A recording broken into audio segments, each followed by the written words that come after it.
This is the SMQB's podcast.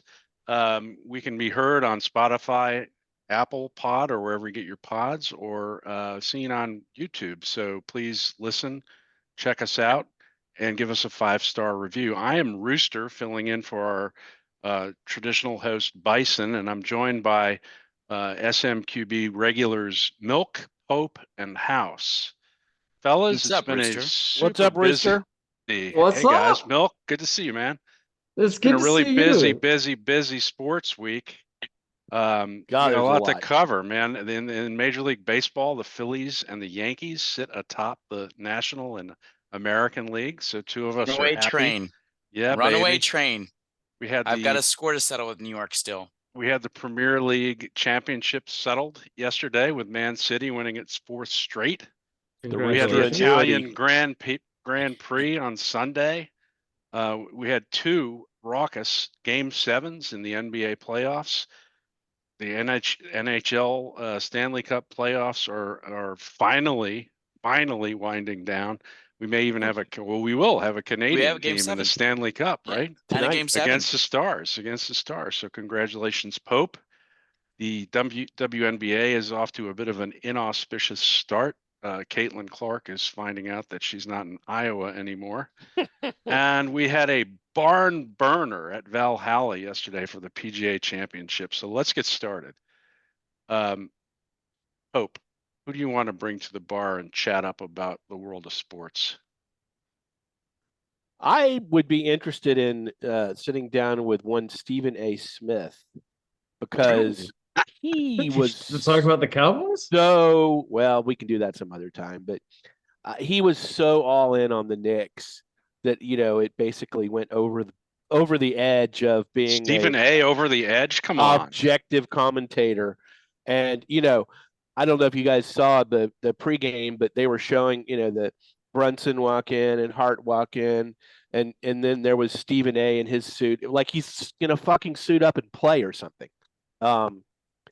It would just be interesting to see where his head is right now after his beloved Knicks got crushed in Game 7. Just to hear what his thoughts are going forward.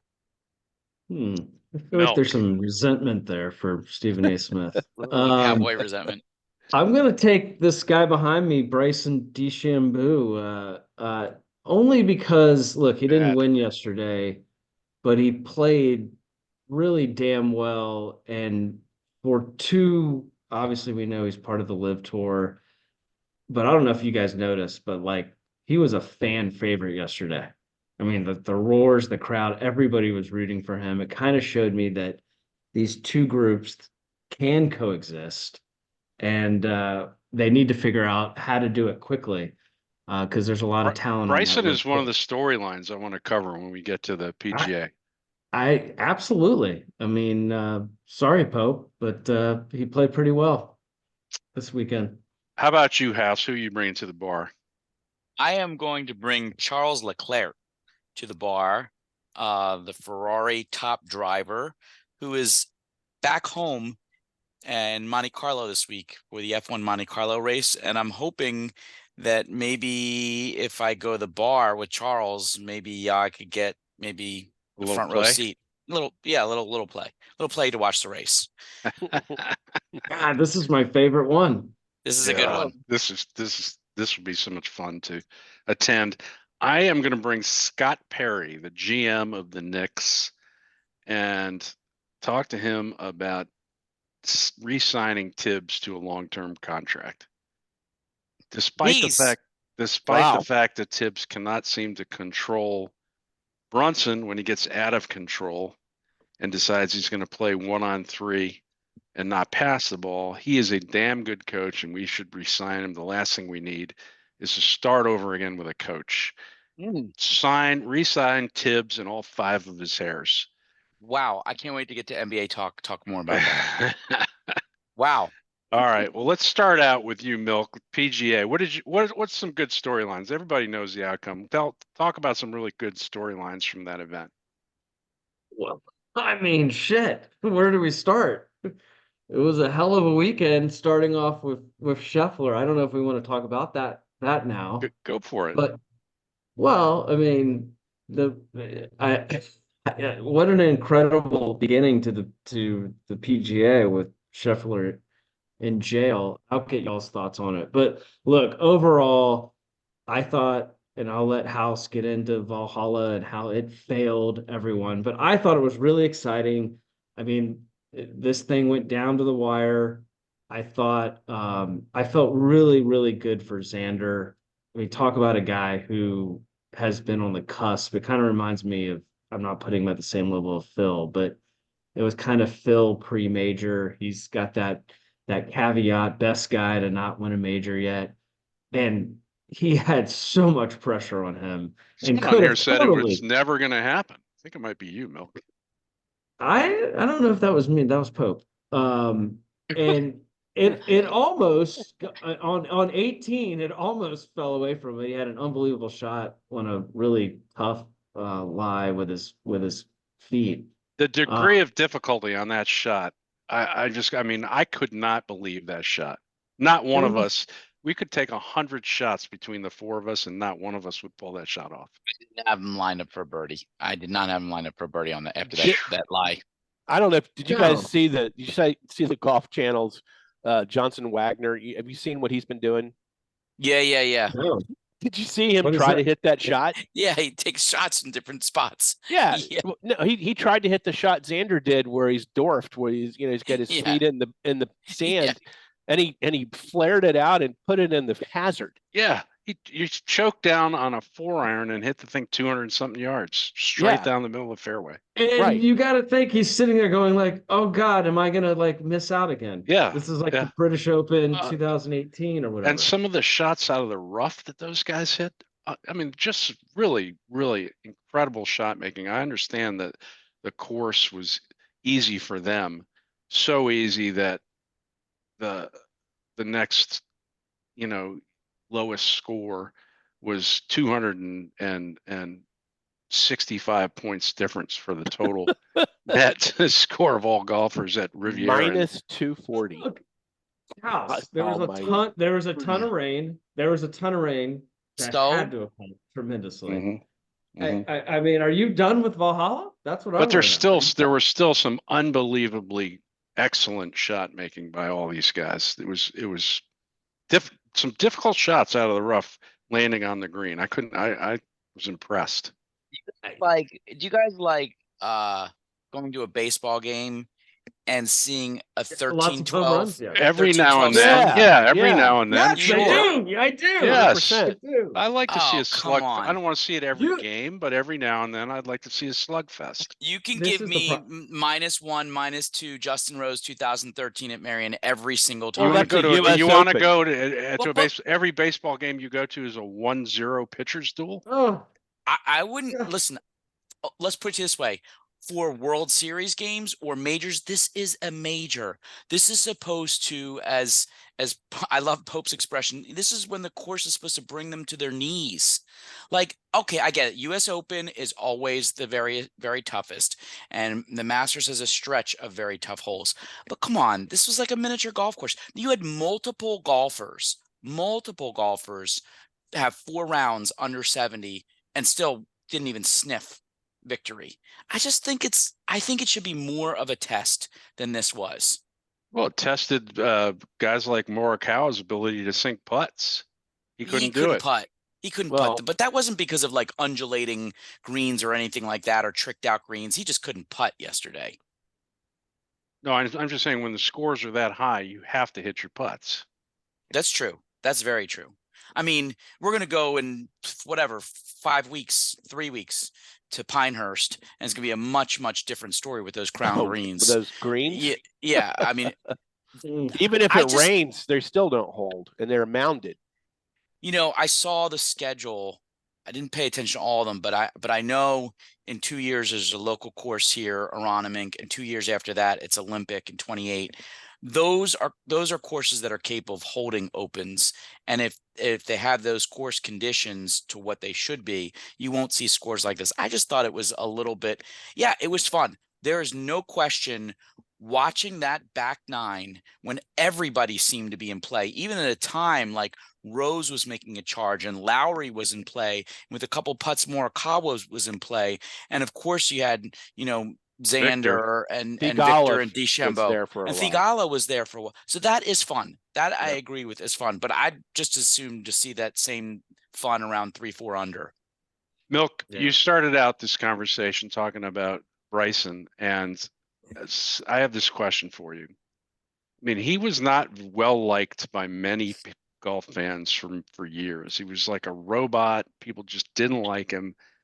And it seems like he's had a change in personality for the better.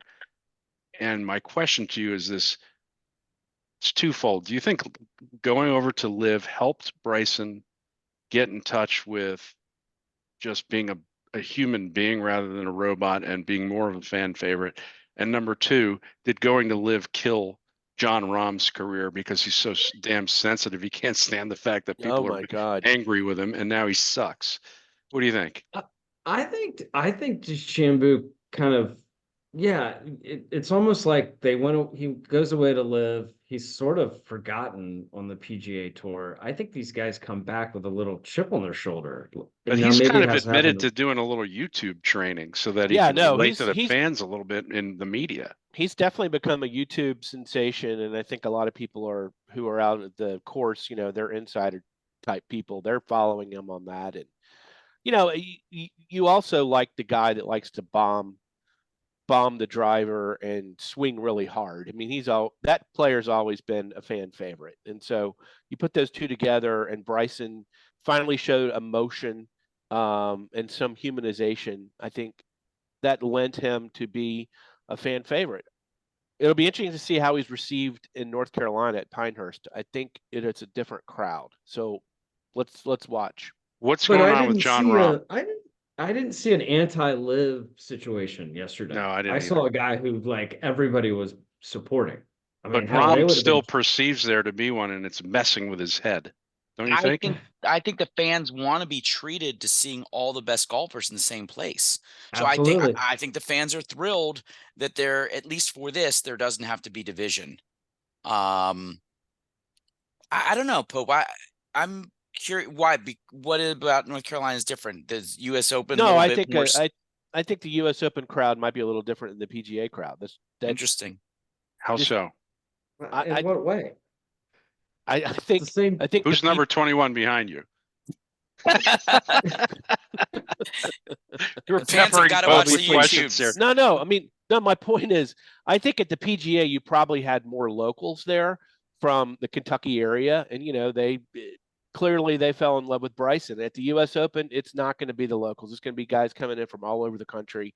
It's just a different mix. I've been to 2 U.S. Opens at Pinehurst. I mean, it'll be interesting to see how the Live golfers are received. If Bryson plays really well and he gets the crowd behind him, then that's good for him. I don't think. By the way, I don't think that course. I'm selling short Bryson at Pinehurst. I don't think that course lends to his game very well.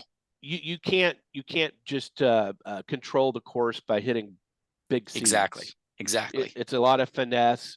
Your short game has to be amazing in order to get up and down with those mounds. Donald Ross special. Milk, you brought up the Scheffler situation, and for the 5 listeners who don't know what happened, just quickly tell them what happened. Well, I mean, I guess we still don't fully know the details, but it sounds like he was coming in to the course at 5:30 in the morning. There was an unfortunate fatality. Someone had gotten. What happened there? Did he get somebody on the security staff who worked there was trying to cross the street and got run over by a bus? Yeah, horrible. So it sounds like there was, he gets there. There's this homicide investigation going on. It sounds like he maybe tried to go around it or something, and cop got pissed because he wasn't listening to him, and it sounds like it was a very confusing situation. Chaotic. You have to say chaotic. Yes. Chaotic. PJ wants you to say chaotic. That's the buzz. Chaotic and his lawyer. So it's buzzword. Yeah. So I don't know. I thought the charge. I mean, I heard that today the charges might get dropped. So House, you have some opinions about this. Let's hear it. I mean, I think I'm with House. I think the police are being drama queens about this. I mean, you mean the soiled pants? Yeah.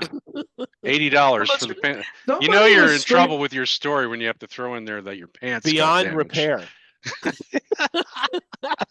This guy, Yeah, this guy's that got a little was bit funny, of by the way. it. This guy's basically like a traffic accident expert. This guy was aiming for something. It's hard to imagine that he showed up to like day 2 of the PGA thinking that he was looking to get himself involved in some major drama with a lawsuit or something. But once he was involved in it, my God, did he power out like ridiculously. He had Scheffler had the PGA Tour player on the side of the car. It identified what he was doing. Other players said that they were being asked to, go in that westbound direction of traffic around the accident stuff. There was something weird that happened with this guy there where he just flipped. And I've heard, I don't know if you guys have heard this same thing, that for the time being, he's on administrative leave. He did not turn on the body cam when they arrested him. Or did he? Because it was checked that there was. Oh, video. that's true. Or they're just lying. And they just don't like it. They don't like it. Who's the reporter totally who was there? Jeff something or other. Dan Rappaport. Darlington. Jeff Darlington. Darlington disputes this officer's version of the story, and he was clearly an eyewitness. Well, so do other ESPN journalists who were in a van right behind Scottie. So what they said, one of their guys said, was that basically the officer was trying to pull him over, but he wasn't dragged. He was like running alongside the car, and he fell down. Well, Darlington said he tried to attach himself to the car, like right. When he grabbed it, he tried to grab onto it or something while it was moving. Scheffler says he was waved around like every other PGA car that came in front of him. I guarantee you, because this same thing happened to my wife, who's a terrible driver. Wow. Some police officer was like, don't go right or whatever. She wasn't paying attention and she keeps going. And then the cop gets pissed. And is Wait, did Natalie stretch in the slammer? He was not put in jail, but he was not happy. And Let me ask you guys this. Let me ask you this. Who do you think was more entitled in the moment, Natalie or Scheffler? Probably Natalie. Natalie's mad. Like, no question. Did Natalie name drop because Scheffler didn't? Do you know who I am? Do you know who I am? My husband is on. I'm married to the SMQ a national podcast. He was like, how dare you know the podcast he's on? And they're like, okay, we're definitely taking you in. But let me ask you guys this. So at a time when when the whole thing went down, it's like the world is coming to an end. Let's cancel golf forever. We're never having it here ever again, et cetera, et cetera. Of course, the news is a 24-hour cycle. And by Sunday, you had the lowest scoring golfer ever at the PGA tournament in any major. A great final, whatever, great crowds.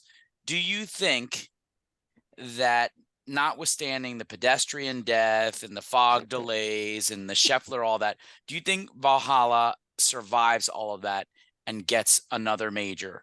Or do you think they really got canceled from this series of events? If I'm Scottie Scheffler, I'm never playing there again. Well, I have your answer, House. The PGA doesn't own Valhalla anymore. That's why Valhalla got all the PGA and the Ryder Cup. They don't own it anymore. It's privately owned. No, they're not going back ever for. But how about any major, Pope? But how about any major? Okay. Well, I mean, but they wouldn't have an Open, and the only one they could have is a PGA, and they're not going to have that, and they'll never have a Ryder Cup again. So no, because it's too easy. They're done. Because the course is no longer a match for the current PGA Tour. The PGA owned that course, and that's where they decided they wanted to stage PGA Championships and Ryder Cup, period. When they sold it, that was it. That's the end of Valhalla as a major venue. Well, I just want to thank... In addition to all the other shit that went down this week. Well, yeah, of course. Milk, do you want to cover the part of the... Do you want to cover the part of the PGA Championship involving the fantasy golf majors, or did you want to skip over that part? We'll get to that. We'll get to that. For our listeners, our very own House finished tied for second, right?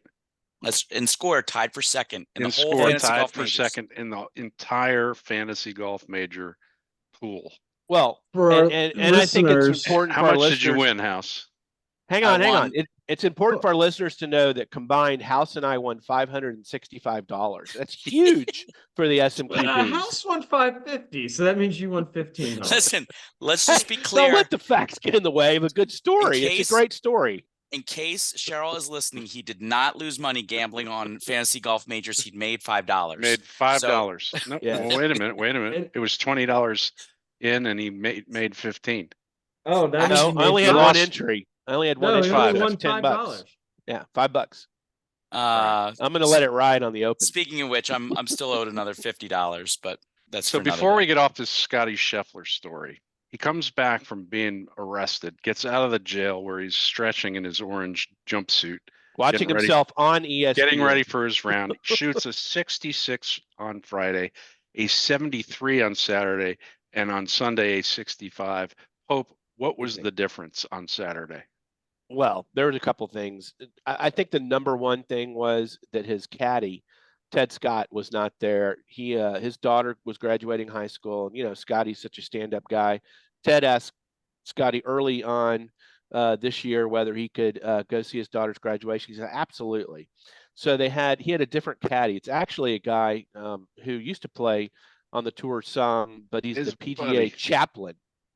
He's the PGA chaplain. And, you know, So here's my did question. that really hang on? But the other issue was, and Scottie talked about how, you know, there was a lot of adrenaline on Friday after he got out of jail, but on Saturday he said, you know, his morning routine wasn't the same. He was exhausted. It finally hit him, and you could see He actually spoke to his lawyer Saturday morning. he made some which- bad decisions, like trying to drive number 4 after He was regretting the jailhouse tattoo and all that stuff. All that stuff was wearing off, and now he's like, "Oh, Scottie, shit, don't what have I go done?" tattoo. Don't do it. Here's my question, and maybe I'm too old school, but if you're a caddy making, I don't know, I think Ted Scott's made about $1.5 million this year from Scottie. Do you miss a major if that's your job? That's your job. I'd go to my kid's graduation. Yeah, it's I mean- his kid. I mean, I'd go to Look, my. I think but for what happened to him on Friday morning, he probably could have survived having a different caddy, but it was a bad combination. And, you know, his other caddy just probably didn't talk him out of some decisions that he made that Ted Scott probably could have. But Scottie, you know, he's got a new kid. He's still number 1. I mean, okay, so he's not going to win the Grand Slam. He's going to be okay. Yeah. All right. I have one storyline from this that I think is going to piss Pope off, but we'll say. Here it is. Can we stop with the before every major talking about how Tiger and Rory are part of the big story? They're not. Tiger is Dunsky. He is. He's a living legend. He's the greatest golfer ever, maybe. But the guy missed the cut by 8 strokes. He was down there with Michael Block. He's not ever going to be in contention for a major again. And we just need to accept that and get over it. Period. I'm fine with that. It's not me who's pushing that storyline. But you know, you listen to any commentary leading up to any major, and Tiger is one of the lead stories.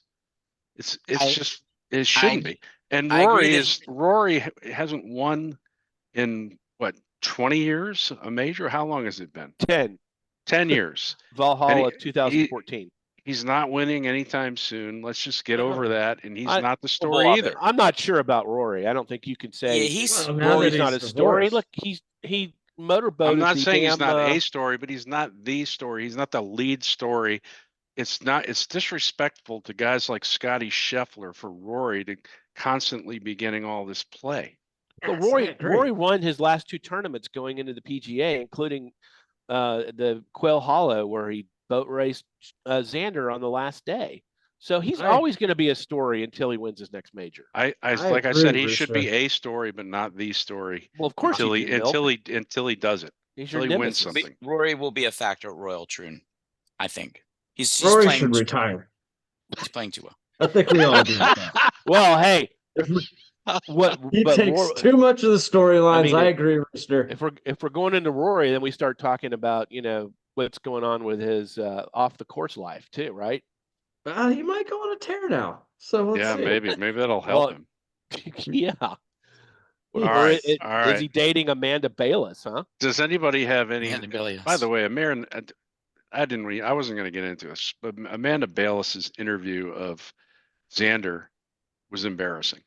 Does anyone know what I'm talking about? I didn't see it. She's like, Amanda I know you're so into your family, and it's great that they're all here. And he's like, well, actually, my dad's in Hawaii and my mom's in San Diego, and she's like, oh, oops. She wasn't They're paying actually not attention here to at all. detail the night before. They're really not here, but nice try. That's That's funny. All right. Anybody have anything else on PGA? No. Let's move along to the Congrats to Xander. NBA Pope. Get into the Dallas segment. This is not the Dallas segment. This is we got the Celtics versus the Pacers, and Porzingis is back. Is he back? He's back. They're saying he's back. He's going to play game one. Does that change everything? I mean, I know last time we were on, I was saying without Porzingis, Celtics are losing to whoever comes out of the West. Absolutely. With Porzingis, I don't know if that's true. What do you guys think? I think it absolutely obviously, I'm assuming they get past the Pacers, which I think they'll do in 5. Without KP, they would have potentially some difficulty with the Pacers. You think so? Yeah, I don't know. I mean, look. Here's my the Pacers are on a little heater right now, and they've got some inside presence that if KP's not there, I'm not sure that Boston can be able to stop them as much. The Knicks were up 3-2 on the Pacers with one starter in their lineup. The Knicks were up 2-0 and 3-2. Here's the thing. On the East, because I know Pope's going to have a bunch to tell us about the West and Dallas in particular, and the matchup that's going on there with Minnesota. But on the East, the Pacers had a legendary shooting game. I mean, whatever you want to say, it's hard to beat any team that shoots 67%. At one point, it was almost 80%. Almost 80% in the game. Yeah, first half. 70% at half. 78%. It was 70% at half, and they had closed in on 80% in the first half. They could not miss. The other thing that I had this interesting discussion with my kids yesterday while watching both the basketball games. I think when you get to playoff basketball, you need a dog, a DAWG dog. And at a certain point, because one of the story is that they have a bunch of dogs in their lineup. I mean, I think all of those guys, all the Villanova guys, play with a lot of heart, play with a lot of tenacity. I mean, those are real dogs. The Knicks had closed it to about, 5 points. Okay, got to 8. Maybe I thought even 6 at some point. There was a timeout, and then the Pacers called in their secret weapon, their dog, TJ McConnell. Yes. That guy is a goddamn playoff dog. He is. And that is what teams need. And when we shift over to the discussion of the West, I'm really curious because I think Minnesota has some real dogs in them, and I'm not so sure about Dallas. I mean, they have Dallas. I think of the remaining 4 teams, talent on the floor, I think right now they have the most talent. Second most, I would say. Why, you think Boston has more? I do, yeah. I do. I think the T-Wolves have the most potential talent of all of them. Yeah, I think they're we've erratic. all been underestimating the T-Wolves, especially me. Yeah, they're erratically talented. I mean, even in yesterday's win, Ant going 6 of 24 and they still won the game. I still don't know how that happened. But I think the Mavs talent, they've got 2.5 superstars. 2 for sure superstars. And I'm not even sure that Tatum and Jaylen Brown are playing like superstars right now. So right now I give the edge to the Mavs. But maybe kicking it over to the West, Pope, like, did the Mavs have dogs to take down Minnesota in that way? PJ Washington's been a dog. Uh-huh. I mean, he has stirred it up. He's been a protector for Luka when Luka's getting pushed around. In the Clippers series, he and Harden and some others got into it, and PJ has a reputation around here now as being kind of an enforcer.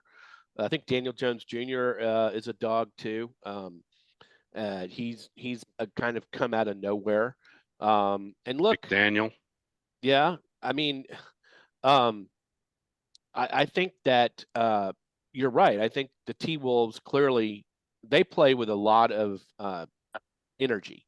Yep. Dallas does not have that kind of energy because Luka, by definition, basically, or the way he doesn't bring the ball down, on a fast break pace every time. He slows it down. He uses his body to bully and to get into position or to get to the point where he can dish it out. He's for trying threes. to let the Budweiser settle down in his belly.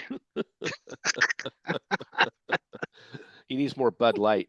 But I think the story in the West though is that these two teams, the way that they got there is part of the story. I mean, the T-Wolves, somebody on this pod, Schwarbaum, had declared the T-Wolves atrocious, dead and buried. Yep. Wow. They were down by 20 in the beginning of the third quarter, and nobody's going to blame you for too? that. Oh, Yeah, I did too. absolutely. I did too. Okay. I listen. I thought that was a story. I even said that Cat was a dumb player last Monday. I said that. No, I mean it was, and he showed it. He showed it again when he was trying to inbound under the basket in that game. But he had a hell of a game. I mean, I think Go ahead. ESPN was 99.9% chance that the Nuggets were going to win by 20 with 10 minutes left after Murray hit that three. I was waiting for the T-Wolves to fold, and instead of folding, they doubled down. Their defense just got really, really intense. They harassed the shit out of Joker, and Joker finally got tired. I mean, he looked slow and unathletic, even though he scored like 35 points. There's two stories there. One is, here's the irony on Joker. They took away the defensive player of the year, Gobert, defending him, and they switched over Cat and Naz Reid to defend him. And those guys, the two of them, basically tag team him and just wore him down. And we have talked on this pod before about whether or not Tibbs made the mistake with the Knicks. I don't know. It remains to be seen because they just ran out of healthy players, as Rooster said, but he played basically a 7-man team. I think Malone made a mistake by not giving Jokic a breather in that game. The guy he's already out of shape to begin with, but he was just completely gassed. And that's one guy that does not have DAWG in him. He just doesn't, he's not a dog. He's an elite player, elite player, but he's not a dog. Like he was so tired, he was missing 10-foot fadeaways. And I've never seen him shoot threes so poorly in his entire career. I mean, you're right. His technique has gotten worse. I mean, since when does he shoot a three from like he touches the ball to the top of his upper back before he releases it? It's like he's shooting a three like women in the 50s used to shoot basketball. Well, so Minnesota is two-handed from behind the head shot. Yeah. I mean, Minnesota's playing with amazing confidence right now. They have home court. Dallas is guaranteed to lose game one. Jason Kidd is 0-5 in game ones. That's, they like to dig them a hole early on. They're going to have to withstand, big time energy up at Minnesota in order to get a split. If they don't get a split, the series is over from my perspective. That's how Dallas has won the last two series. They get a split in game two. But Dallas, look, they were ready to go back to Oklahoma City for game 7, which, anything can happen in game 7, especially on opponent's home court. They were down by 15 at halftime. And turned it around and came back, one of the bigger comebacks in playoff history. And were able to turn it around. And then the really tense last, 2 or 3 minutes there where Kyrie and PJ Washington and Luka finally stepped up. I mean, the one thing that Dallas was able to do is punish Oklahoma City on the boards. Oh my God, Chet offensive Holmgren. rebounds. If Chet Holmgren doesn't spend the offseason bulking up, there's going to be a problem next year with OKC unless they draft some beef. Chet got 10 rebounds bullied. the last he got 2 games. Bullied. He got bullied by Lively and Gafford and even PJ some. But, they're not going to be able to do that with Minnesota. Minnesota's bigs, Gobert, Cat, and Naz Reid are going to be really tough. So I think Kyrie can't play this game of first half. I kind of sit out. I let Luka and everybody else do it. In the second half, I turn it on. I think Kyrie is going to have to really step it up. I mean, Luka looks like he feels better now. Hopefully his injuries are, to the point where he can play closer to his potential. And because without Luka being Luka this series, they have very little chance. I think the stories coming out of the West are Ant in games 4 and 6 seem to realize that he has got some Jordan-esque abilities where if he wants to, he can score at will. He made some moves in games 4 and 6 that were just incredible. No one could stay in front of him. That guy, the sky is the limit with that guy. And he just needs to learn to react to different defenses that are thrown at him. And the other thing to me is the Nuggets, just 1 year away from being world champs, are in trouble. They're old, they're slow, and when you have an old, slow starting five and 2 of your guys are off, Kadavius Caldwell-Pope and Michael Porter. Michael Porter's not even playing in the fourth quarter of these games. He's so bad. You're in trouble. I think Porter's gone in the offseason. I saw a stat today that, do you know the Nuggets have never beaten a 50-plus win team in the playoffs? So they've had some fortune of they've had some fortune of having a road to the finals and road to the conference finals of playing some teams that were not that great. And so I think you're right. I think the Nuggets have a tough offseason ahead of them. Well, before we leave, go ahead. I also think OKC was the #1 seed for a reason. And they were too young and choked. Yes. They just weren't hitting the shots they normally hit. In addition to beefing up Holmgren, they just need some experience, and they're going to be really good. Yeah, they're loaded with draft picks. Yep. I mean, in the next 2 or 3 drafts, they have like 9 picks. It's ridiculous. And speaking of draft picks, Pope, your Mavs have definitely showed that tanking works. That's how you got Lively. They did get and they also got Lively because Oklahoma City was willing to deal with them, and they got Lively and PJ ultimately because Oklahoma City was willing to deal with them in trades. I think Lively was the best value pick of that draft in terms of where you picked. I gotta ask 11? You before. He was 12. Oh right, you traded down. Yeah. With Oklahoma City. Yeah. Before we move on from the NBA, because I mean, we've kind of shortchanged the whole story that was the Knicks this year, which was pretty unbelievable run. Let me go one by one and ask if you want them back. All right. Obviously, you want Brunson back, right? Right. DiVincenzo? Of course. Of course. Hart? Of course. They'd be our best bench players next year. OG? Yes. Randall? Yes. Hartenstein? Yep. Robinson? Yep. Achua? He's a small piece to the puzzle. Okay, but are you Tibbs. Also, and you want Tibbs? You've already said it. Yeah. So you want to run it back with everybody.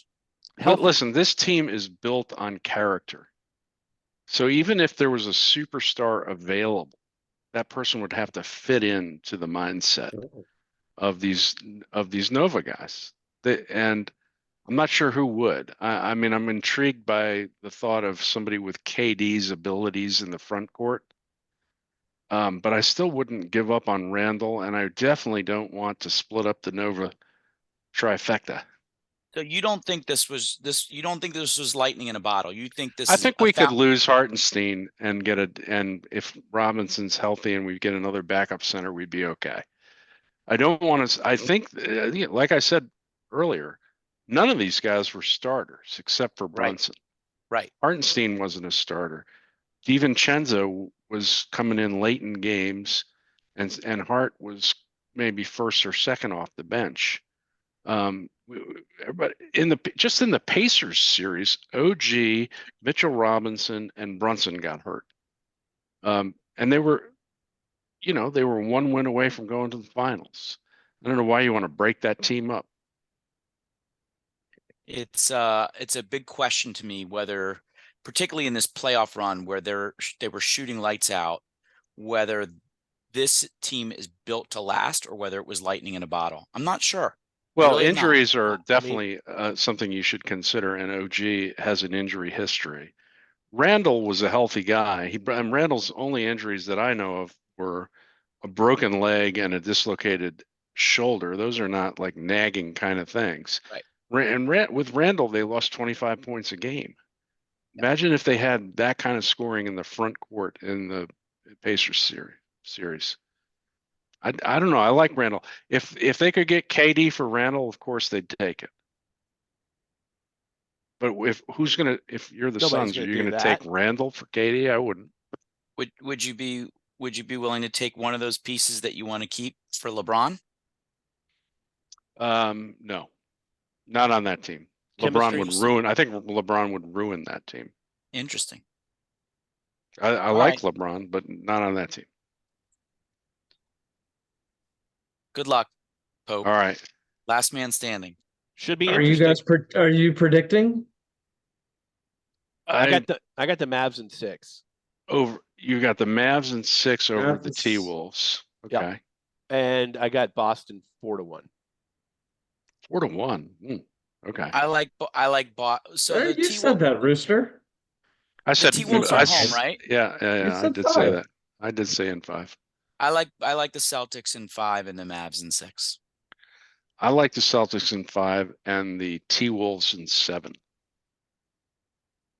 Either way, the T-Wolves Mavs going to be a good series. It's going to be a hell of a series. Should be. The T-Wolves were the best defensive team in the league, and the Mavs were the best defensive team in the last 20 games after they got their new lineup. So it's going to be good time, must see TV. One of these games in the Western Conference Finals is going to have a Luka legend game. You can mark it down. I think Luka is already a superstar, but there's going to be a game that we're going to see in the Western Conference Finals that's going to stamp him as a legend. Will there be a game where he gets thrown out early for his pouting? That's going to be difficult. Yeah. He's already lowered the bar so much on that. House, take us to the international world of soccer. Well, before we do that, NHL. Can we just talk about the NHL real quick and why if the Stars lose the Stanley Cup, they suck? Well, I mean, we don't know who we're going to play yet. Vancouver and Edmonton play tonight, Game 7. Home ice doesn't mean shit. Is that going to happen in this calendar year? Until Edmonton won 5-1 last night, the series was Vancouver winning by a single goal with 2 overtime games already. I've watched some of that series. It has been mind-blowing. Like, it is so close. This should be a great game tonight. It's a good Game 7. Stars are going to be getting a tired team. Which helps. Because the 2 series against the Avs and the Golden Knights, took a lot out of them. And Panthers Rangers is going to be another good series. I'm kind of excited about that one, actually. I think that's going to be really good. You like the Panthers, Milk? I do love the Panthers are really good, really young. Kicked our ass. That's going to be a hell of a battle. Rangers are a team of destiny this year. But it's really hard. It's hard to go up to New York and win, man. I can see that's going to be a very lively environment. Rangers Stars for me to vomit the whole finals long. It would be good for the NHL if Connor McDavid made the Stanley Cup. Well, that's true. I know, Pope, there's a lot of pressure on you to prevent a Canadian team from playing for the Stanley Cup. Right. We want to make Moose irrelevant. So let's make that happen. That would really annoy especially Moose. Since didn't Moose predict the Oilers were going to win the Stanley Cup?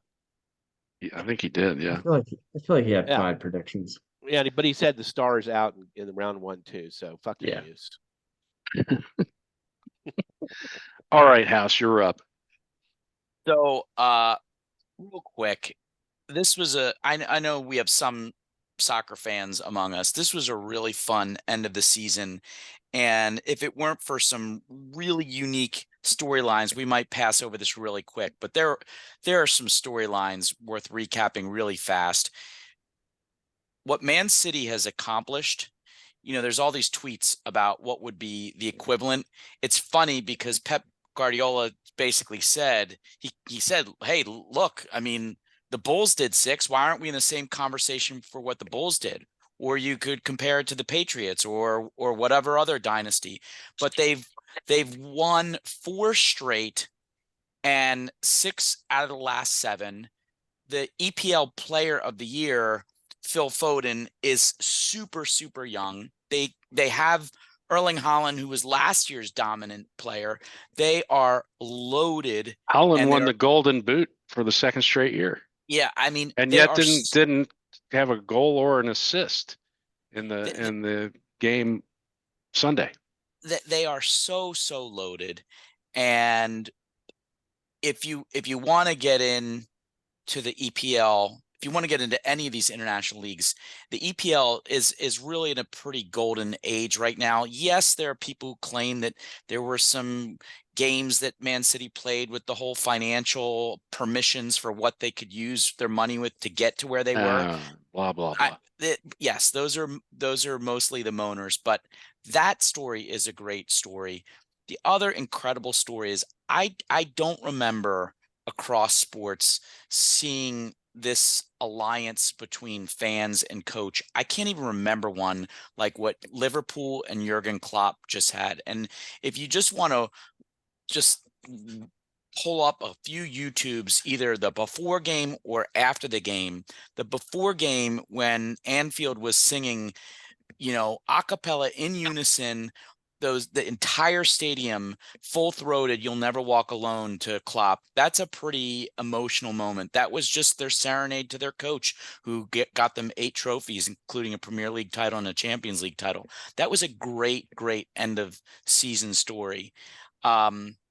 It's a little sad to see that Luton, who we gave a lasso to before this season began, who was basically playing, you had to walk through almost a neighborhood house to get to the away section. Luton's relegated to go back down.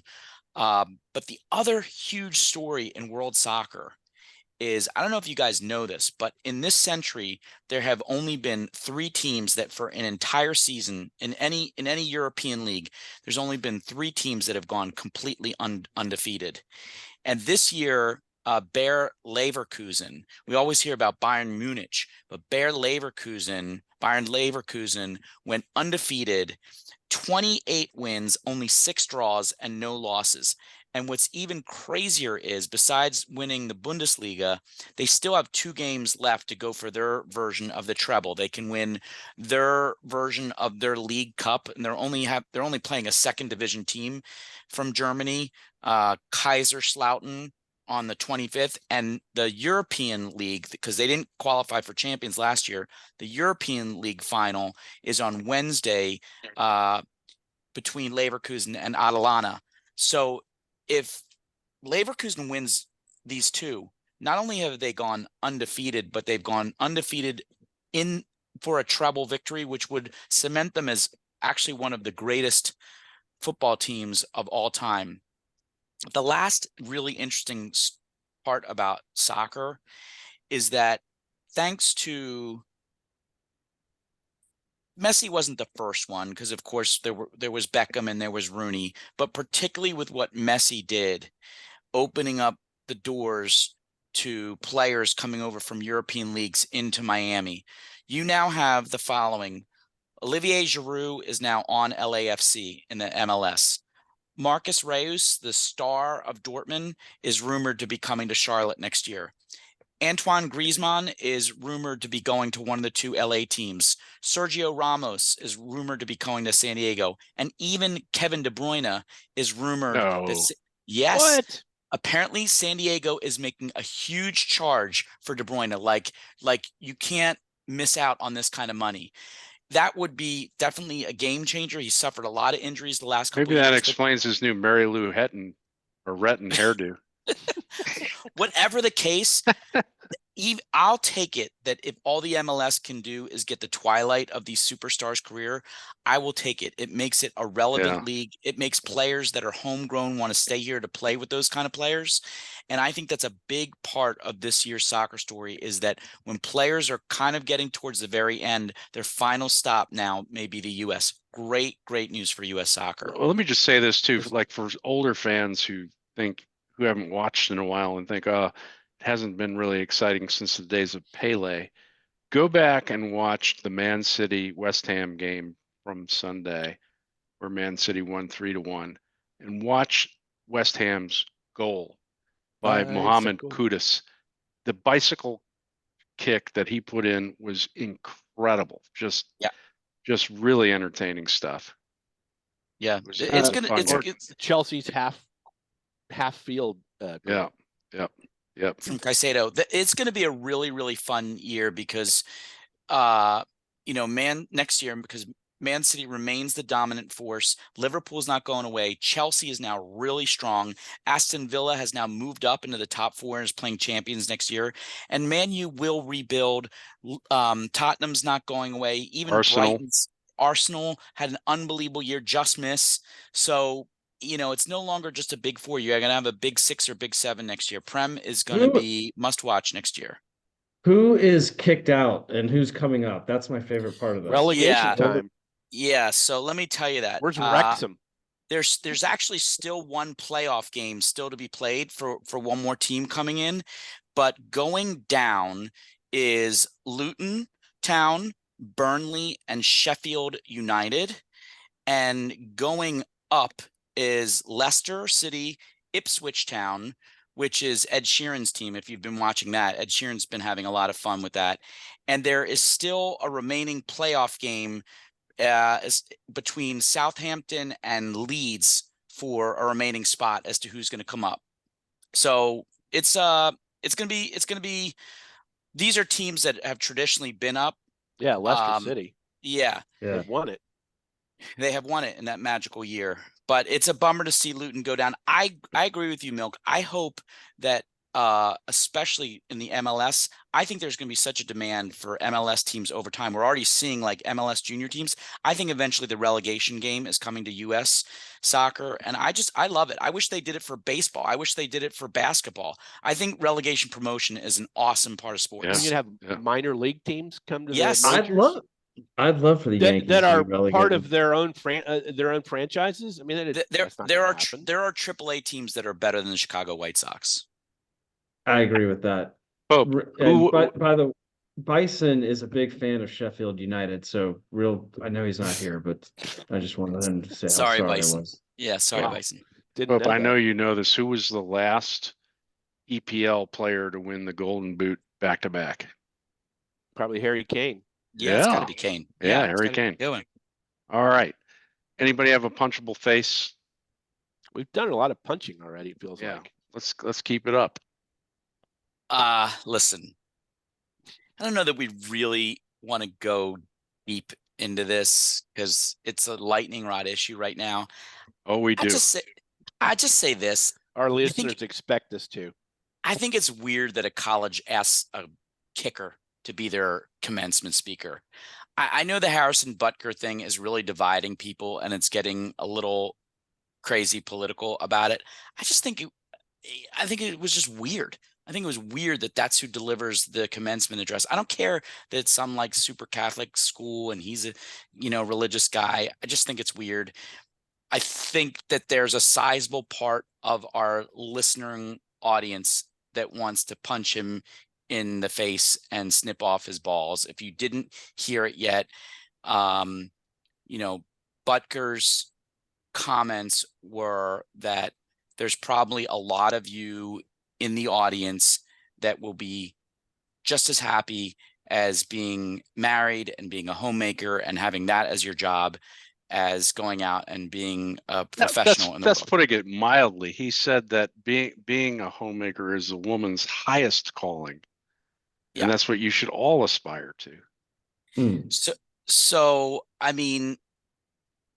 And then he bashed the LGBT community pretty heavily too. You know that the cameras are going to be on. You know that you're a person of interest that people pay attention to. You know that you're the kicker in the 2-time Super Bowl champion team. Like, I don't know. I just thought that setting all the politics aside, it was just stupid stuff.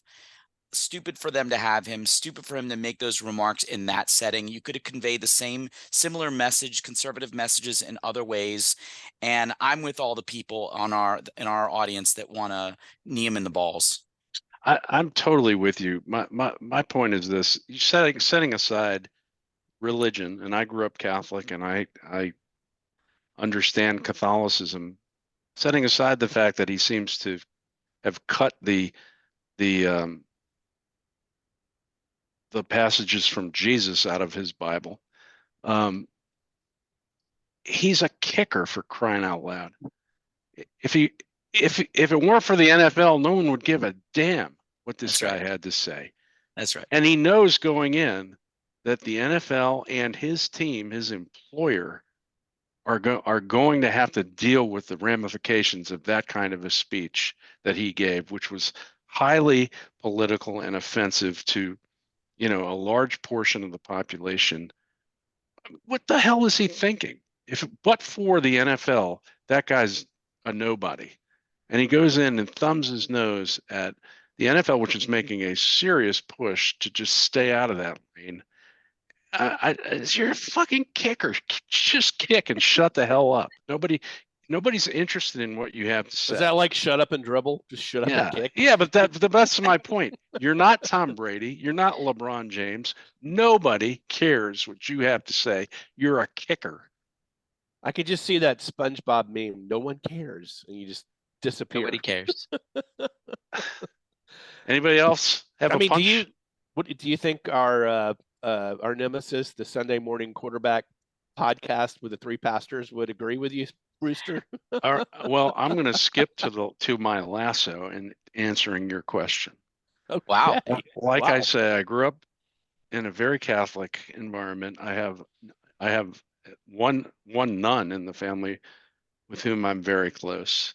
And I'm going to give my lasso to the Benedictine sisters from Benedictine College, who released a statement basically saying that they don't believe that Butker's comments represent the Catholic Benedictine liberal arts college that the founders envisioned. Instead of promoting unity in our church, nation, and world, his comments have fostered division. We sisters have dedicated our lives to God and God's people, including the many women whom we have taught during the past 160 years. And these women have made a tremendous difference in their world through their God-given gifts in not only being homemakers, but also in leadership, scholarship, and in the business world, in their careers. And it just seems to me that took a lot of courage for the sisters of Benedictine to come out and say that, and in the face of all the political divisiveness over Butker's statement. I really do think that he disregarded not only what Jesus said in the Bible, but also what Pope Francis just said last night. I mean, he's not speaking for the entire Catholic Church, and he shouldn't pretend to be. In fact, if you really are Catholic, you accept the fact that only one person should be interpreting the Bible, and that's the Pope. This was totally political, and I think out of bounds for a kicker. While we're not to mention the fact that isn't it always the guys with the backstory who are bashing the gays? The story has come out that he slept with a dude in college, a male cheerleader. Whoa. It's always those guys who have the wide stance in the bathroom. Now it's making Sunday sense. morning quarterback. Listen, while we're on the religion thing, I just want to say Yes. I'm still upset about Andy Gentile nudging me out for second place over. Right. I mean that was a Schwarbaum. slap in the face. I don't know why FGM does that to us Jewish guys, but Well, Andy Gentile. it's because you selected Sam Burns and he didn't make a cut. Oh, I took him too. Can I Giles. just give? I don't know it's a full lasso, but we kind of mentioned very quickly. I thought the way Scottie Scheffler handled the entire episode was world class. Yep. And he had lots of reasons to complain. He had lots of reasons to mope. When he was pulled over, he was totally justified. If he wanted you to say, I'm Scottie Scheffler, I don't think you want to do this. He never name dropped. He never made a serious stink when he went to the jail. When he came out, he literally complimented the people in the Louisville Metro Police Department. And he really made it like, let's just get past this and return to golf. I thought the way he handled the entire episode is at least worth a golf clap. I have to agree with you. I really hated him and Pope's obsession of Scheffler for so long, but after I saw an interview of him after he won the Masters where basically he was like, golf doesn't define my life. I don't know if you guys saw that. And Yeah.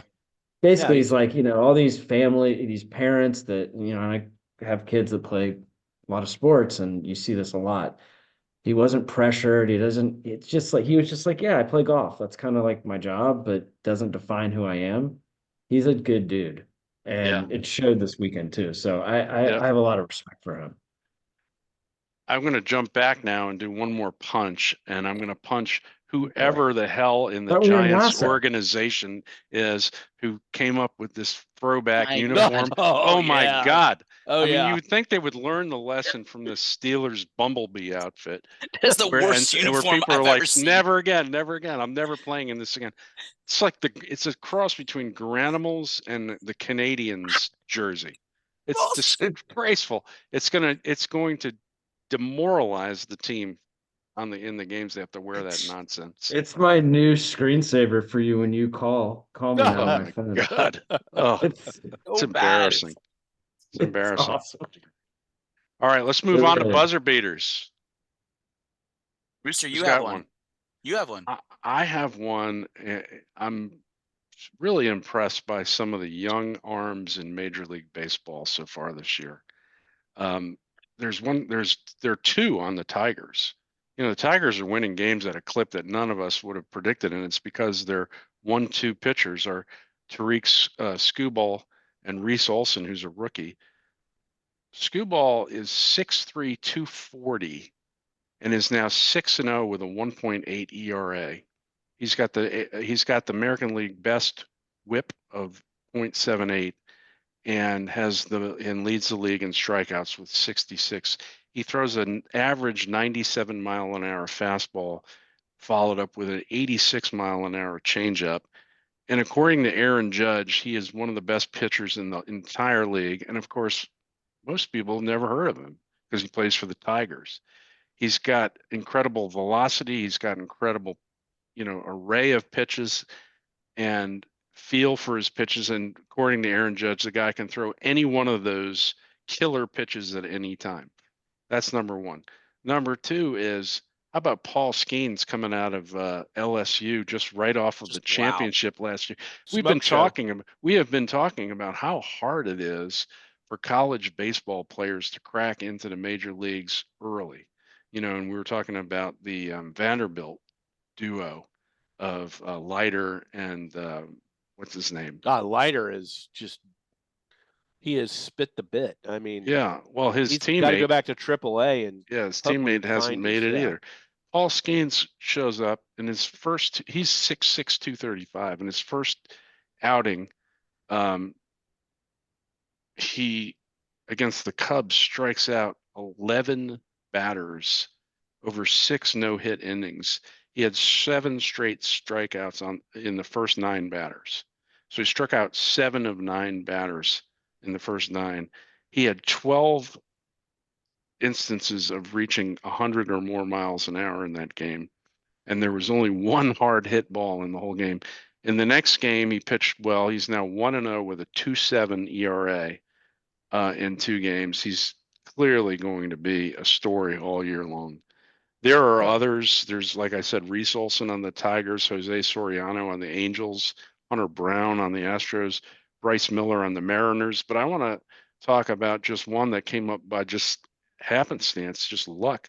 Luis Gil on the Yankees is the only reason the guy's not in like single A right now is because of Garrett Cole's injury.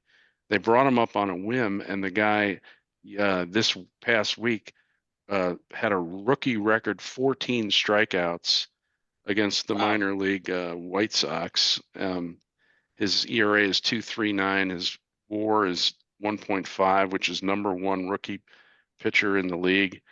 I think we're blessed to have some really strong pitchers replacing the old guard this year, and it's going to be interesting to follow these guys. Well, let's see if the old guard can make a comeback in the second half of the season, seeing how the Rangers have DeGrom, Scherzer, Eovaldi all recovering. Yeah, Mhm. it's tough to have a long career as a pitcher these days. Well, Skeens is throwing over 100 miles an hour consistently. I'm That sure can't his last. arm problem is going to have coming sooner than later. Yeah. But what are you going to do? My buzzer is on the heels of pro baseball. We're just about to start the season of college baseball postseason with the conference tournaments this weekend, followed by the regionals, super regionals, and the College World Series. I think it's really, really fun baseball. I think a lot of people got into it last year when we saw that LSU had a special team. This year, once again, it's basically an SEC tournament in many regards. I mean, the ACC has some hot teams too, but Tennessee, Kentucky, Texas A&M, Arkansas, Georgia, all in the top 10. And Tennessee right now at 46-10 is probably the team to beat. But tune in for some college baseball, especially starting this week and the next few weeks. The college baseball postseason is pretty fun. Yeah. Anybody else? Rooster, did you want to mention something real quick about the WNBA? Let's save that for the next show. I mean, basically, it's been I think they're a bit of a victim of their success this year. But let's save that. It's a longer story than we can handle right now. Come back next week. Come back next week if any of our listeners want to chime in on anything we've said on this show. Hit us up at SMQB's mailbox at gmail.com. And we'll see you next week. I think Thanks, we need everybody. to thank our sponsor too, Assembly, for continuing to sponsor the SMQBs. As always, thanks, Assembly. Assembly's the bomb. We use them at our law firm and are very, very happy with their services. Thank you. All right. Have a great week. It's a See you wrap. next week. Go Mavs Stars.